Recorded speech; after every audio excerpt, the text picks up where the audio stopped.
Dan na jesenski šoli računalništva se začne z jutranjo telovadbo, ki poskrbi, da so mladi tudi telesno pripravljeni na nove računalniške podvige.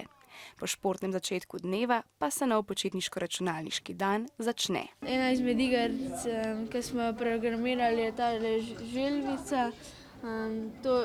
To si mogel tukaj opisati, za koliko stopinj se je želvica premikala. Pa si tukaj opisoval, pa si pa pritisnil to ran in se ti je želvica začela risati, kar si napisal, pa koliko stopinj se je premaknila. In potem ti pride ena risbica. Računalniško programiranje je zelo pomembna dejavnost. Ves računalniški sistem je namreč sestavljen iz različnih programskih jezikov, ukazov, prek katerih nastajajo zgodbe v obliki novih programov, igric, spletnih strani, mobilnih aplikacij in še česa.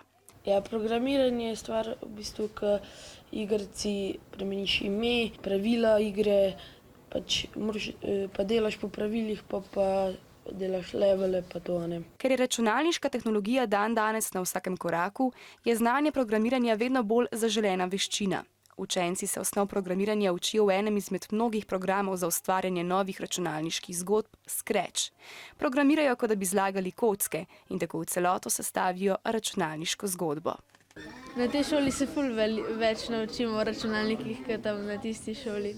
Znanje, ki si ga mladi računalničarji nabirajo med tokratnimi krompirjevimi počitnicami, jim bo prav gotovo prišlo prav pri vseh poznejših računalniških podvigih.